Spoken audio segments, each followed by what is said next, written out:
어제 이제 3년 기원상까지 이제 말씀을 드렸는데, 오늘은 이제 구사고행상에 대해서 한번 같이 생각해 보는 시간을 갖도록 하겠습니다. 구사고행상은 이제 대종사님께서 16세 때부터 20세까지 구사고행상을 이제 하게 됩니다. 대종사님께서 결혼을 이제 하시게 되죠. 15세에 결혼을 합니다. 15세 결혼을 하는데, 어제도 말씀드렸습니다마는 탄생가에 큰 물난리가 나서 이제 거기서 도저히 살 수가 없기 때문에 집을 이제 옮기게 되죠. 구호동으로. 그 구호동으로 옮겨서 새로 집을 짓고 나서 그해 바로 결혼을 시킵니다. 그러니까 신접 살림을 아예 차린 거나 마찬가지죠. 그 새로 집을 짓고 거기서 이제 결혼식을 하게 돼요. 그러니까 15세 결혼식을 하고 나서 그 다음에가 되니까 이제 처가에 인사를 가야 되잖아요. 새해 인사로. 그 새해 인사를 이제 가게 되는 거예요. 그 처가가 어디냐면 홍곡리라는 곳이 있어요. 홍곡리가 처가인데, 거기 이제 가서 인사를 갔는데, 그때 그 처가에서 그 소설 읽는 것을 듣게 돼요. 그러니까 그 홍곡리라는 곳이 여기가 상당히 벽촌인데도 불구하고 그 시기에 고소설을 읽고 막 그랬나 봐요. 근데 그때 당시 조선 후기에 고소설을 읽어주는 직업을 갖고 있는 사람도 있었어요. 그래서 그것을 읽어주는 사람을 전기수라 그래요. 전기수, 남자들은. 근데 또 여자가 읽어주는 사람도 있었어요. 여자가 읽어주는 사람은 책비라고 했어요. 책비. 그러니까 전국적으로 그래도 좀 괜찮게 산다고 하는 마을들은 그 고소설을 많이 읽어준 거예요. 사랑방에 모여서 그걸 읽어주면 그걸 듣고 즐기고, 그게 하나의 큰 문화였죠. 그런데 기룡리는 없었는 모양인데 홍곡리는 있었던 것 같아요. 그래서 가서 우연히 이제 듣게 되는데, 그때 들은 것이 고소설 조웅전과 박태호전. 아마 조웅전, 박태호전이 전국적으로 그때 가장 인기 있었던 그 소설이었던 것 같습니다. 그런데 이제 그 조웅전의 내용이 어떻게 되냐면, 원래 그 송나라 문제 때 충신 조정인이라는 사람이 있습니다. 근데 그 조정인의 아들이 유복자가 있었는데, 그 사람이 이름이 조웅이에요. 그런데 이제 이두병이라는 사람이 있었는데, 이 사람은 뭐냐, 아버지를 죽게 한 그 철천지 원수예요. 이두병이라는 사람이 황제를 몰아내고 자기가 임금이 된 사람이에요. 그러니까 이 조웅이 생각했을 때는 그 황제를 몰아냈기 때문에, 자기 아버지가 충신이었는데 아버지도 이제 관직 박탈당하고 그랬을 거 아니에요. 또 죽임을 당하기도 하고. 그러니까 이제 철천지 이제 원수가 되는데, 그걸 보면서 그 어분을 참지 못하고 크게 방을 써요. 그걸 써가지고 대궐에다 붙이는 거예요. 이제 그 이두병에 대해서 막 비난하는 글을 이제 쓰는 거죠. 그러니까 이제 그거 쓰고부터는 이제 숨어 살아야 되잖아요. 그러니까 산속에 이제 도망을 갑니다. 한 3년 동안 이제 도망가서 은거 생활을 하는데, 거기서 이제 월경도사라는 사람을 만나요. 그분에게 이제 글씨도 배우고 뭐 술법도 배우고 그렇게 해서 이제 학문을 익힙니다. 그 다음에 철관도사라는 사람을 또 만나가지고 그 사람이 병수를 익혀요. 그리고 이제 나중에는 그 유명한 그 뭡니까 용마, 말도 한 마리 얻게 된다 그래요. 그래서 이제 이 사람이 이제 무술이나 이런 것을 다 익혀서 준비를 이제 하고 나서 20살이 됐을 때 위나라가 아주 위험하게 됩니다. 그때 이 종이 가서 위나라를 이제 상대 구하는 거예요. 그 위험해서 이제 구하는데 그때 이제 위나라의 태자가 이제 유배를 당해 가지고 있는데 그 태자를 구하기 위해서 이 종이 또 이제 갑니다. 그런 사이에 또 연분관계 소자 그 이름이 장소저라는 여인을 만나서 연애 같은 거 하는 것도 나오고 그래요. 그리고 장소저의 어머니가 감옥에 갇혀 있는 걸 나중에 태자를 구하러 가면서 그 장소저의 어머니도 구하고 그럽니다. 그러다가 결국은 이제 그렇게 해서 이제 결국은 태자를 이제 구해 와요. 태자를 구해 오니까 위나라의 왕이 자기 셋째 딸을 그 종에게 줘서 결혼을 시킵니다. 그때 이두병이라는 사람이 다시 이제 어병을 일으켜 가지고 종을 치려고 이제 어병을 하는데 종이 그 이두병을 물리치고 결국은 자기가 왕이 됩니다. 번국 왕이라는 왕이 되어서 행복하게 잘 살았다. 이런 내용이에요. 근데 이런 내용인데 그 전체적으로 작품의 내용을 보면 종이라는 영웅의 일생을 축으로 하되 당쟁 형태로 표출된 정치적 관심사가 군담 및 애정담과 결부되어 있는 형태의 소설이라고 했습니다. 그래서 아주 군담, 애정, 이런 것들을 가지고 상당히 재밌게 엮어져 있는 그러한 소설로 이해를 합니다. 근데 대종사께서 이제 이때는 이름을 처화로 이제 바뀌었죠. 15살 때부터 결혼하자마자 처화로 바뀌었으니까. 그것을 듣는 순간 대종사님께서는 마음의 변동이 생기기 시작한 거예요.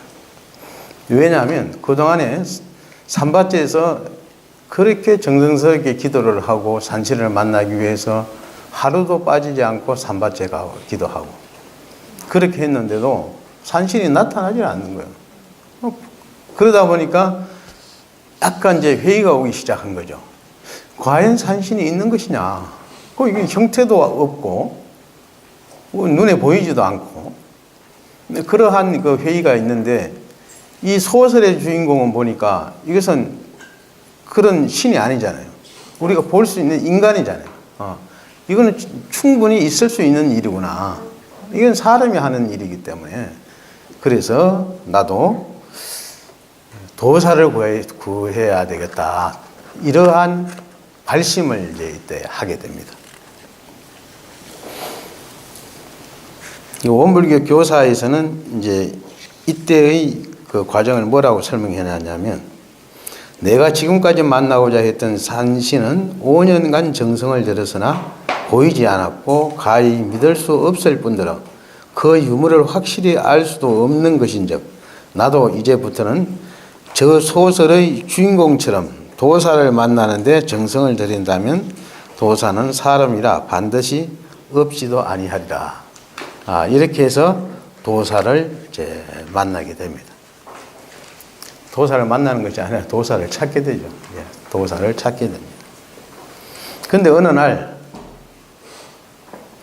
주막집을 지나는데 거기에서 어떤 거린이 벽상에 이렇게 써져 있는 한시를 읽으면서 소리내 읽고 있는 거린을 발견하게 돼요. 그 거린이 뭐라고 그 한시를 읽냐면 대몽수성각 평생아자지. 대몽수성각 평생아자지. 큰 꿈을 누가 먼저 깨칠 것인가? 내 평생 스스로 알리라. 큰 꿈을 누가 먼저 깨칠 것인가? 내 평생 스스로 알리라. 이것을 거지가 한문을 줄줄 읽으면서 소리소리 지르면서 이걸 읽고 있는 거예요. 그러니까 대종사님 입장에서 보면 좀 신기하지 않아요? 신기하다. 그리고 조응전에 보면 주막집 앞에 벽상에다 한실을 걸어놓고 칼을 팔던 화산도사라는 사람이 나옵니다. 그 장면에. 그러니까 그게 연상이 되었던 것 같아요. 화산도사가 벽에 그 한실을 걸어놓고 칼을 갈면서 수도를 하는 모습이 있었거든요. 남루한 차림을 하고. 그러니까 아마 그러한 연상이 더 되지 않았나 이런 생각이 들어요. 그래서 그 사람을 가만히 보니까 어복은 백결이 되고 전신에는 종상이 나 있고 고름이 나고, 그러니까 주변의 사람들이 지저분 데서 가까이 가려 하지를 않는 거예요. 그런데 처화가 생각하기를 고래에 과거 옛날부터 도인이 혹 흠상한 형물을 놔둬 가지고 인간을 순시한다는 말이 있으니 이 거인이 시를 유심히 외운 것을 보니 범상한 사람은 아닌 듯하다. 그렇게 생각한 거예요. 그래서 그 거인을 청에다가 술도 대접하고 안주도 대접하고 그렇게 해서 모시고 옵니다. 그 집에 모시고 와서 한 3일을 모시고 있어요. 그 3일을 모시고 있었는데 결국은 이 거지가 알 수 있는 것은 처음에 외웠던 그 한문 구절, 대몽수선가 평생 아자, 이것만 아는 거예요. 다른 건 몰라. 그래가지고 그냥 허탕을 치게 되는 거죠. 이것이 이제 첫 번째 거인을 모시고 이제 수도 도인을 찾기 위해서 하셨던 그런 유명한 일화죠. 이제 그때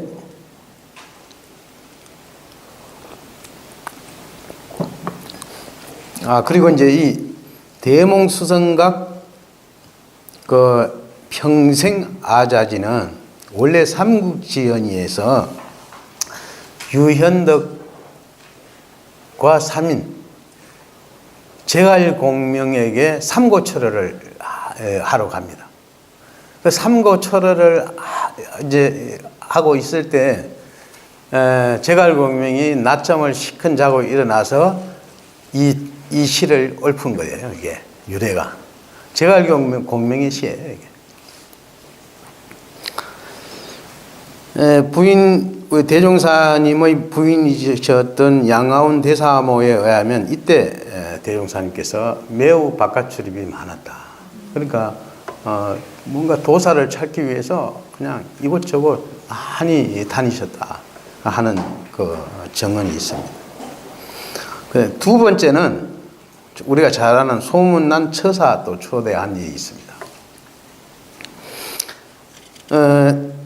그 이제 대종사님의 이제 아버님께서 어떤 그 아주 신통하다는 이제 처사를 이제 모시고 왔습니다. 그래서 그 사람이 이 기룡리 일대에서는 상당히 유명하게 알려진 사람이에요. 그래가지고 이제 모시고 와서 아들을 위해서 좀 큰 그 아들을 잘 지도해달라 이렇게 이제 부탁을 하니까 그 사람이 하는 얘기가 그건 내가 자신할 수 있다. 그런데 그 대신 나에게 황소 한 마리를 준다면 내가 그 약속을 해주겠다 이렇게 얘기를 하죠. 그래서 이제 처와 부친께서 처와를 이제 불러서 그 사정 인사를 하라고 그러고 그런 사정을 이야기를 합니다. 그러니까 이제 처와가 말하기를 내가 먼저 이제 사제의 의를 맺기 전에 당신이 나에게 그러한 능력이 있는지를 좀 확인을 하고 싶다. 이러한 이제 제안을 하게 돼요. 그러니까 그 처사가 말하기를 나는 육정육갑을 통령하여 신장을 부르고 보내는 재주가 있으니 만일 원하면 시험해보라고 오히려 큰 소리를 치게 됩니다. 그러니까 처화가 그러면 내가 보는 앞에서 그 신장을 실제로 불러서 구경을 시켜달라. 그러면 내가 당신의 제자가 되겠다. 이제 이렇게 얘기를 합니다. 그러니까 좀 처화는 조금 까다로운 사람인 것 같아요. 그냥 그 대충 넘어가는 것이 없는 것 같아요. 당신이 이해가 될 때까지 지금으로 말하면 꼬치꼬치 따지는 사람이에요. 이제 그래서 그날 밤부터 방을 깨끗이 치우고 이제 주문을 외우기 시작하죠. 그런데 신장이 나타날 리가 있습니까? 신장이 있는 거는 모르겠어요. 신이라는 존재는 있겠죠. 근데 우리가 사람 눈앞에 나타난다, 보인다는 건 사실 불가하지 않겠어요? 귀신이 있다. 귀신이 있다는 것을 우리가 인정할 수도 있을 수도 있고 없을 수도 있는데 그 귀신을 내 눈앞에 보여라 하면 그 귀신의 형상이 하나로 정해진 건 다 아닐 텐데 어떻게 보겠어요? 그런데 이제 나타날 리가 없죠. 그러니까 이 처사가 얘기하기를 이제 변명을 하는 거죠.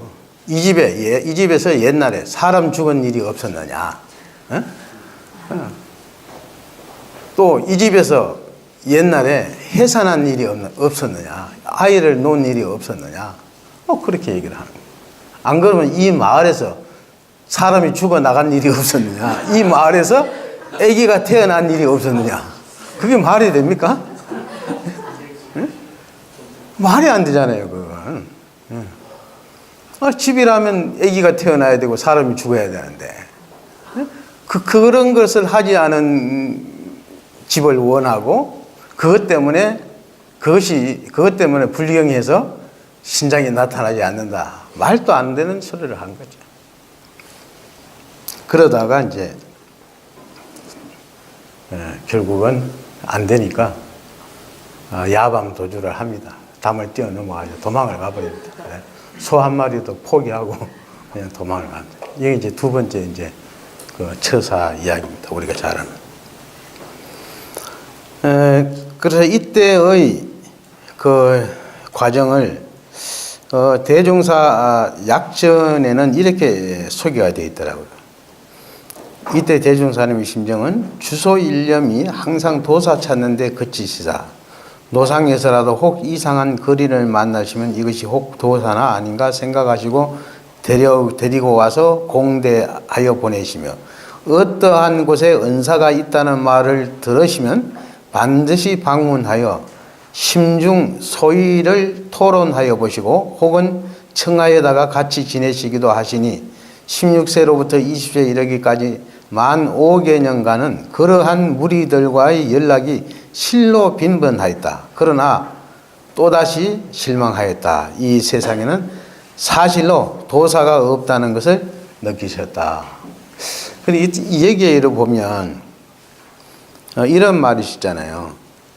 어떠한 곳에 은사가 있다는 말을 들으면 반드시 방문하여 심중 소의를 토론하여 보시고, 이런 말씀이 있는 거 보면 우리는 교사에 나타나 있는 것은 거린을 초대해서 이러이러한 일이 있었다, 또는 처사를 모셔다가 이런 일이 있었다, 아주 간단하게 이렇게 했는데 실질적으로 그렇게 초대를 했을 뿐만 아니라 어디에서 어떤 의인이 있다든지 어떤 특정한 유명한 사람이 있다든지 하면 반드시 찾아가서 그 사람을 만나서 토론도 해보고 당신의 심중에 있는 이야기도 해보고 그렇게 하셨다는 거죠.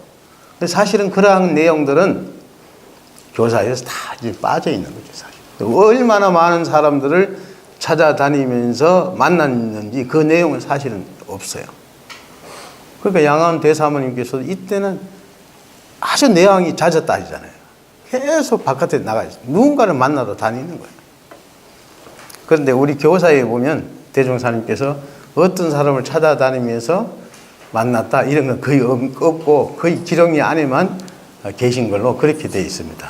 그래서 이런 것은 좀 생략되어 있는 부분이 아닌가 그런 생각이 들었습니다. 이제 그리고 나서 이때 대종사님께서 종교에 대한 실력을 실험하는 그러한 일이 또 있어집니다. 불상에 대해서 한번 불상이 진짜 위력이 있는 것인가? 그러니까 상당히 호기심이 많으세요. 불상이 진짜 위력이 있는 것인가? 그 다음에 하나님을 믿는데 하나님이 도대체 하늘에 계신 것인가? 어떤 위력을 갖고 계신 것인가? 여기에 대해서 도전장을 또 내보는 일이 있어요. 그러니까 어느 여름에 피서철에 큰 사찰에 갔다고 그래요.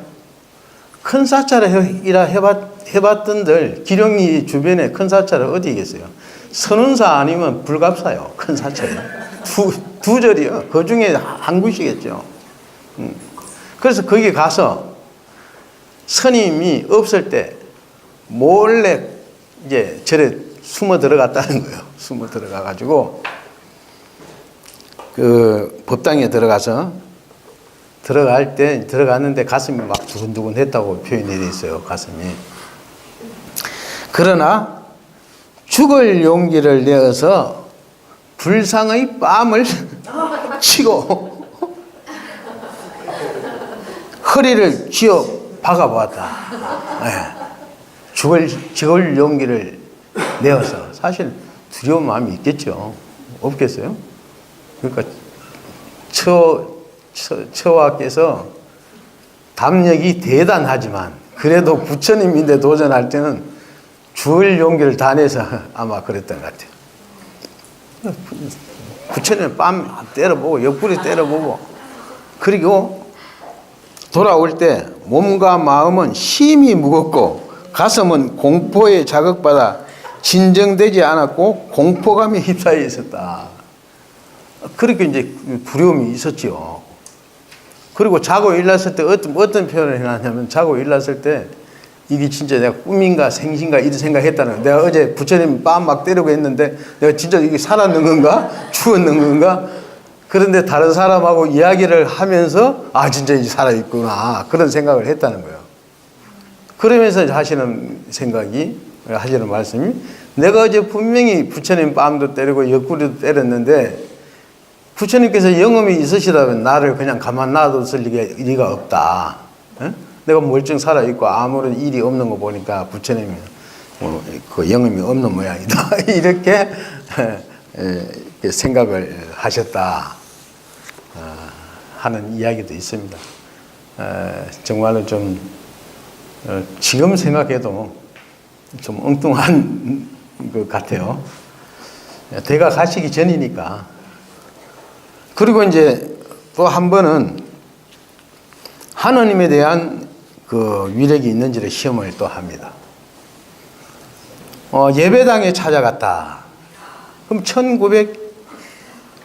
1900년 초니까 1906년 이때니까 그러면 여기 영광에 예배당이 있었느냐? 기독교가 있었느냐? 있었습니다. 1905년도에 미국 남장로교 목사 유진벨이라는 선교사가 영광에 들어와 가지고 무령리에서 목회 활동을 했다는 기록이 영광읍 교회 그 역사에 기록되어 있습니다. 그러니까 그때 당시 아마 영광에 하나의 교회가 있었던 것 같아요. 그래가지고 그 교회를 가보니까 교회에서 모든 사람들이 하늘에 계신 우리 아버지 하면서 복을 달라 그리고 또는 뭐 아기를 낳게 해달라고 그러고 그게 매달려가지고 막 다 기도하고 그런단 말이에요. 그런데 교회에서 그때 그 이야기가 인간의 부귀 빈천과 수명 복락을 누가 좌지우지하느냐? 하나님이 좌지우지한다. 그 대전사 표현에는 하나님이 자유천단한다. 자기 마음대로 이것을 벌을 줄 수 있으면 벌을 주고, 죄를 복을 주려면 복을 주고, 이것을 하나님이 좌지우지한다고 그렇게 하더라.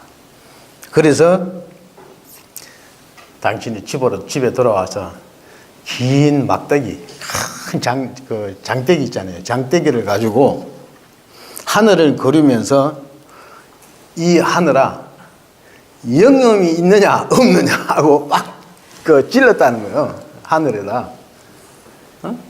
영험이 있느냐 없느냐. 영험이 있으면 표정을 하고 어떤 표정을 나에게 보내주고, 영험이 없으면 가만히 있거라. 그러면 소리 질렀는데 하나님께서 아무런 표정이 없는 거예요. 그래서 내가 소리가 좀 작아서 그런가 하고 다시 큰 소리로 막 외쳐가지고 그렇게 했다는 거예요.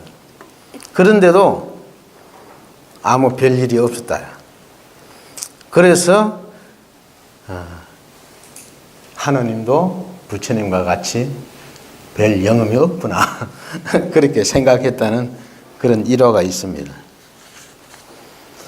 이렇게 해서 결국은 뭐냐, 삼바째에서 3년 기원상을 하다가 결국 도사 찾아가지고 나서서, 도사 찾아서 또 5년간 노력을 하셨다가 결국 마지막에는 도사도 이거 없는 거구나, 그런 생각에 머무르시고, 그리고 나서 무슨 부처님이나 또는 하나님이나 이러한 분들의 영험은 있느냐 없느냐, 그것까지 이제 시험을 하죠.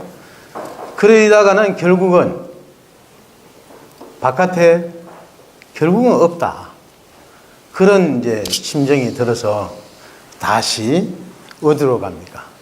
다시 잠시지만 삼바째 기도터를 다시 마련하게 됩니다. 삼바째로 다시 올라가요. 19살에 다시 삼바째에다가 아버님에게 초막을 하나 지어달라고 합니다. 근데 사실 이때 아버님에게 다시 초막을 지어달라고 하는 것은 지금 생각하면요, 사실은 상당히 불효한 거나 마찬가지예요. 왜냐하면 그때 아버님 성삼 부친은 건강이 많이 안 좋았어요. 그리고 가정도 상당히 기울어지고 있었어요. 그래서 사실 초막을 지어달라고 할 형편이 아니었어요. 당신은 이제 장성해가지고 힘이 좋을 때지만 아버님은 그때 거의 돌아가시기 직전이에요. 그런데 또 기도처를 또 하나 또 지어달라고 한 거예요. 지금 보면 참 생각이 없는 거지. 그런데 그 아버님은 그런데도 또 초막을 또 지어요. 거기다 지어줘요. 별로 좋은 집은 아니었다고 해요. 그냥 삭가 이렇게 대충 해서 비만 저거 할 정도로. 그래서 이제 거기서 다시 이제 기도를 이제 하게 되죠. 그때 뭐 기록을 보면 그때 주로 주문이 그냥 스스로 떠올랐던 주문이 뭐 우주신 접기접기 이런 주문이 떠올랐다 그래요. 우주의 신령스러운 기운이 나에게 다 이렇게 임하게 해달라는, 그것이 뭐 당신이 스스로 이렇게 그걸 지었는 것이 아니라 그냥 우연히 떠오르는 그런 주문이었죠. 그래서 그걸 많이 이제 그때 하게 됐다고 합니다. 그런데 이제 결국 그해 음력 10월 금음 날 아버님이 돌아가게 됩니다. 그 지어주고 얼마 안 돼서 결국 돌아가요. 10월 금음 날 돌아갔어요. 그래가지고 나중에 대종사님께 대각하시고 당신의 아버님에게 그 법명을 내줍니다. 뭐라고? 금음 날 돌아갔으니까 금음해. 이제 돌아갔다고 기울경. 그래가지고 박회경이 되는 거예요. 예. 어제 이순순 얘기 들었죠? 이순순 10월 10일? 그거하고 똑같아요. 검은 날 돌아갔다고 해서 회경으로 한 거예요.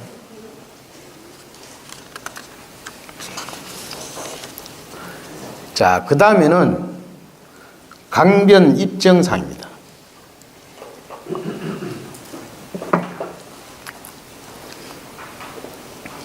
그러니까 이제 결국 어떻게 되냐면 아버님이 돌아가시고 나니까 부채가 많이 생겼습니다.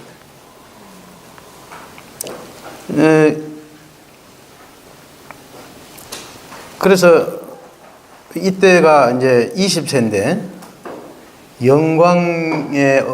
영광업 부자 원래 조강환이라는 이제 성지에게 빚을 진 겁니다. 그러니까 빚을 진 것은 그 사람의 마름일을 우리 부친께서 하셨기 때문에 그렇게 하면서 아마 뭐 세금 받았는 걸 아직 다 못 줬다든지 뭐 또 당신이 우선 썼다든지 이런 것 여러 가지 이제 부채가 발생을 했겠죠.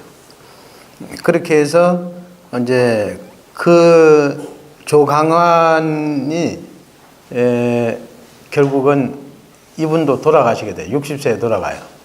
돌아가고 나면 그 아들 조희경이라는 사람이 그걸 이제 물려받게 되는데 물려받으니까 이제 박성삼 말하면 너무 나이가 많잖아요. 자기하고 맞지도 않죠.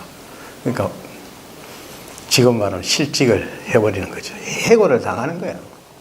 그러니까 말하면 갑자기 해고를 당하니까 경제가 어려워졌죠. 아주 어려워졌고 또 그 상태에서 또 박성삼 아버님까지 돌아가시긴 하니까 그 부채를 대종사님 처화가 온통 다 물려받게 됩니다. 그러면 부채는 도대체 왜 생겼을까 이거? 그 많은 부채가 왜 생겼느냐? 일단 결혼을 많이 시켰어요. 뭐 장녀, 차녀, 장남, 차남, 혼사를 다 그 아버님이 몇 명, 4명을 그 혼사를 다 결혼을 시켰어요. 그리고 고동에 집을 짓고 그에 또 처화를 결혼시키잖아요. 또 그때도 아마 또 부채가 생겼겠죠. 그 다음에 또 처화가 계속 도사 찾아다닌다고 하고 뭐 이인 찾아다닌다고 하고 그러다 보니까 저 가서 기도도 하고 뭐 그러는데 돈을 또 많이 쓴 것 같아요. 치성 드리고 다니고 뭐 이런 것들이 다 포함돼서. 그래서 결국은 많은 뒷바라지를 하는데 큰 돈이 지출이 되었다. 그래가지고 이때 이제 대종사님께서 아버님이 돌아가시고 나니까 그때 심정을 뭐라고 했냐 하면 조실부모인의 몸이 사방에 우접없어 일편단신되었으니 의식돌이 전혀 없고 일일 삼시 먹는 것이 구설엄의 욕이로다. 그러니까 구설엄의 욕이로다. 이 먹는 게 욕 먹는 일만 있다는 거예요. 돌아가고 나고 그러니까 이제 누가 돌봐줄 사람이 없잖아요. 그리고 또 처하는 그때 뭐 상당히 폐인같이 이렇게 돼 있으니까 주변의 사람들이 다 말을 많이 했는 것 같아요. 들리는 게 다 욕이요. 처와에 대한 욕이요. 그래서 먹는 것이 구설엄의 욕이라고 그렇게 이제 표현을 한 거예요. 그래서 이제 일단 이 먹고 사는 것이 이제 절박하게 돼 있잖아요. 그래서 첫 번째로 한 것이 뭐냐? 이때 기영바위 밑에 길목에 주막을 차리게 되는 일입니다. 처와의 사정을 안타깝게 보던 부친의 친구 김성서가 도움의 손길을 이렇게 냅니다. 그래서 주모를 하나 구해서 같이 장사를 한번 해보는 것이 어떠냐. 그렇게 제의를 하길래 처와의 입장에서는 이걸 거절할 수 있는 그 어떤 여유가 없었습니다. 그래서 한번 해보겠다고 해서 그 기영바위 가보셨나요? 아마 이번 선 중에 한번 가실 것 같아요. 예, 기영바위가 있습니다. 그 앞에 주막을 하나 차린 것 같아요. 그래서 이 부분은 나중에 제가 다시 대종사와 이원하 그 선지님의 만남에 대해서 이야기를 뒤에 할 겁니다. 그때 자세히 얘기를 하겠습니다. 그런데 어제도 얘기했지만 장사는 잘 안 됐다. 결국은 장사를 사실은 혹 때려다가 혹 붙인 격입니다. 이거는 전혀 부채를 청산하는 도움이 되지 않았습니다. 오히려 그 이원하 선지님하고 그 애기 둘까지 서의를 그냥 오히려 떠안는 격이 되어버렸습니다. 두 번째는 뭐냐, 임자도 타리섬 민어파시 장사를 이제 가게 되는 거예요. 이때가 대종사님께서 21살 때입니다.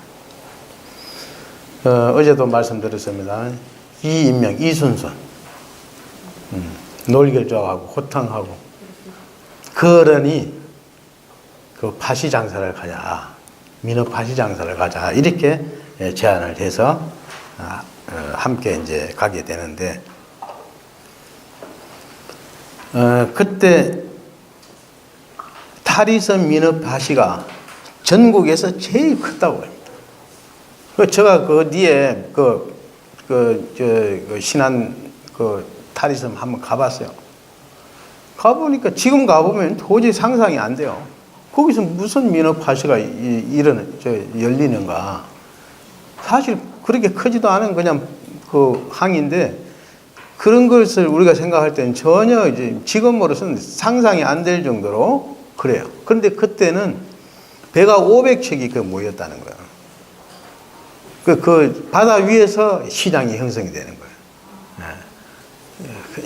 이제 그렇기 때문에 그때만 하더라도 거기에 신안 민어 파시에는 뭐 술집 이런 것들 돈이 모이니까 벌벌 하니까 최고로 돈 많은 사람이 글로 다 모이고, 뭐 얼굴 이쁜 사람 글로 다 모이고 막 그랬다는 거예요. 근데 지금 가보니까 그건 아무런 그런 흔적이 없어요. 이때가 6월 달이었는데 돌아올 때는 완전히 돈을 엄청 많이 벌었다고 그래요. 그래가지고 부채를 다 청산하는데, 그렇게 이제 장사를 잘 했던 그 이유는 거기에 이제 객주집 주인을 잘 만나가지고, 그 사람이 밀양박씨랍니다. 대종사님과 같은 밀양박씨. 그 대종사님 그때 주머니에 항상 밀양박씨 새보기를 가지고 다녔대요.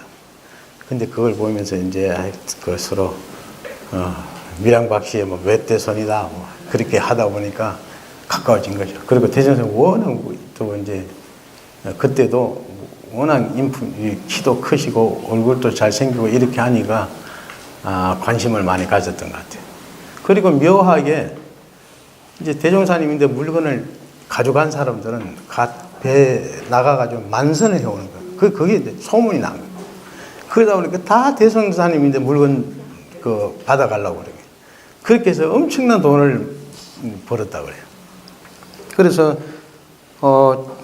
돌아와서 부채를 일체 다 갚았습니다. 그런데 여기서 우리가 묘한 것은, 우리가 대행사님께서 일반 사람들 같으면 거기 나가서 한번 장사를 한번 해봤잖아요. 그럼 돈 벌었잖아요. 그러면 또 돈 벌러 갈 거 아니에요. 재미가 붙을 거 아니에요. 그런데 안 했어. 그게 참 희한한 거야. 그래서 숫장사를 할 때도 10배나 뛰었잖아요. 그러면 그것도 계속 할 수가 있는데 한 번 하고 안 해. 이어가잖아요.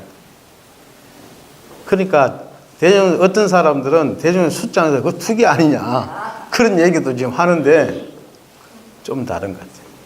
계속 그 수익을 계속 받아가지고 그것을 계속 했다면 그 투기 사업이겠죠.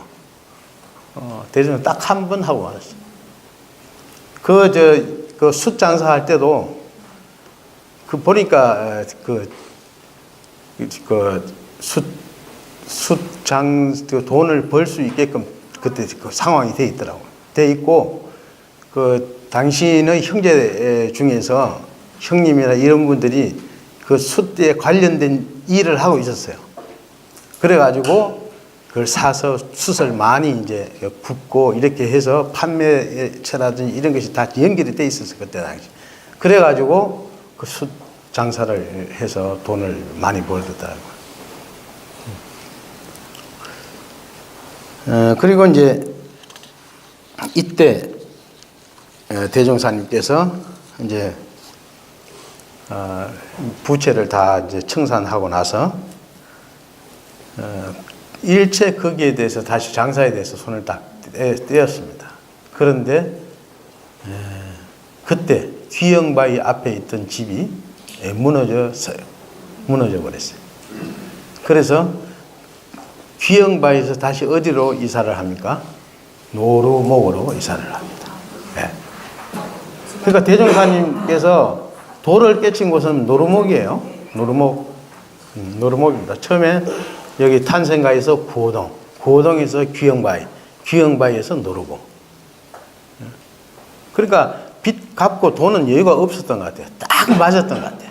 왜냐하면 그리고 빚 갚고 나서 바로 이 귀영바위 집이 무너졌거든. 무너졌는데 어디 갈 데가 없어가지고 노루목에 있는 폐가를 조금 수리해가지고 그걸로 들어가신 거예요.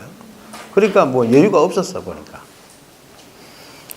그래서 이제 노루목에 계시면서 이때가 대종사님의 절정이죠. 가장 폐인이 되는 시기예요. 노루목부터가 폐인되는 시기예요. 입정의 시기예요. 이때 이제 세 번의 입정을 하게 되는 거죠. 첫째는 선진포 나루터에서의 입정이 있습니다. 어느 날 장에 간다고 해서 선진포 그 나루터에 가서 배를 기다리다가 그대로 선 채 그냥 입정에 들어버린 거죠. 그래서 다른 사람들이 다 법성에 가서 장을 다 보고 끝내고 돌아오니까 그 자리에 그대로 서 있는 거예요. 그것이 대종사님의 선진보 입정입니다.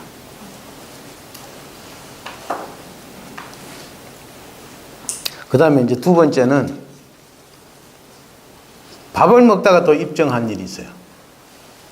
어느 날 발행인애가 품을 팔아서 보리밥 한 그릇을 준비해서 처와에게 올렸는데 처와가 그 보리밥을 먹다가 입정해 드린 거예요. 그래서 이제 발행인애가 밭에 나가서 일을 다 하고 점심때 다 돌아보니까 아니 처와가 평소에 하지 않는 일을 하는 거 아니에요. 뭔가 점심을 챙겨가지고 드시는 것 같이 보이는 거예요. 저 양반이 절대로 밥을 챙겨 먹지 않는데 왜 아직 지금 점심을 먹으려고 그러는가, 밥상 앞에 앉아있지 하고 가보니까 아침에 차려준 밥상을 그대로 갖고 있는 거예요. 그리고 거기에 막 보리밥에 그 파리가 까맣게 달라붙어가지고 막 보리밥도 새까맣게 되는데 파리가 더 새까맣게 다 앉아가지고 먹지도 못할 정도로 그렇게 돼 있는 거예요. 깜짝 놀랐어요. 그게 이제 밥을 먹다가 이제 입정 상태에 이제 그때 막 들어가는 거죠. 또 세 번째는 이건 좀 민망한 일이에요. 근데 이 기룡리 사람들 후전으로 내려오는 이야기예요. 어느 날은 그 귀영바위 앞에서 대종사님께서 가시다가 볼일을 봤어요. 서서.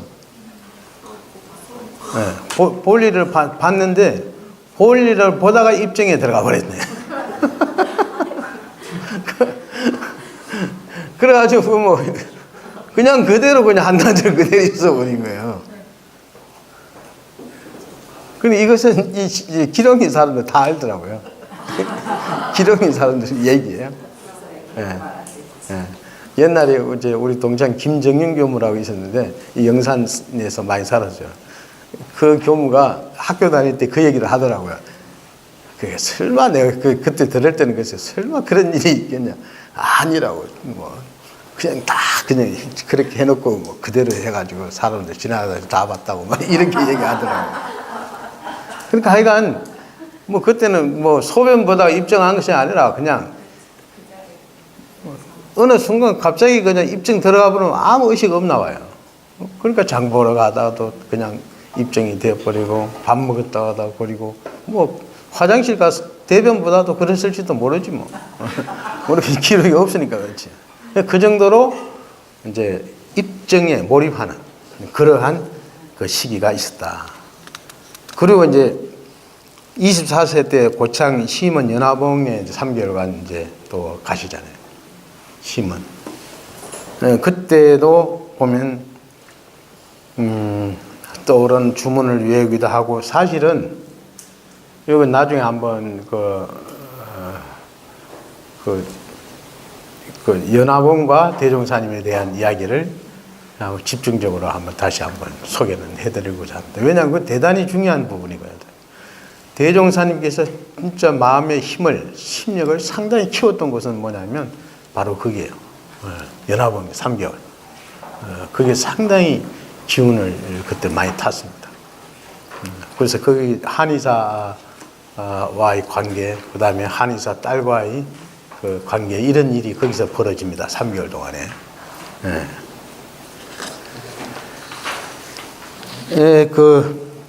근데 여기서 이제 이것은 하나 좀 설명을 해드리고, 드리는 게 좋겠다고 생각이 드는데요.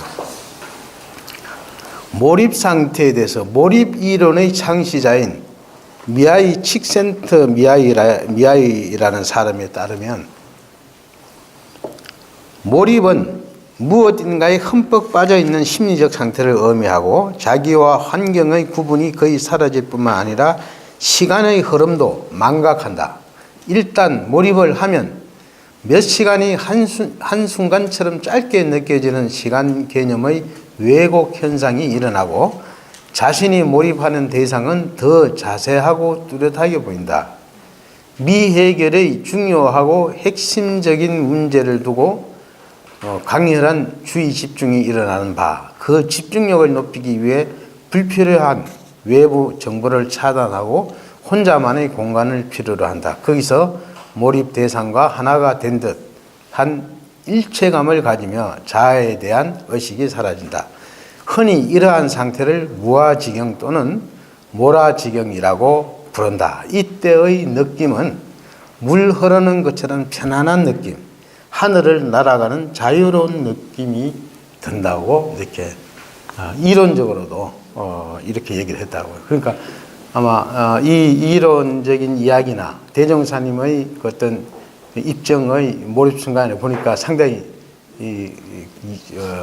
이해가 돼요. 상당히 도움이 돼요. 그래서 이제 말씀을 드렸습니다. 그럼 잠깐 쉬었다가 다시 하도록 하겠습니다.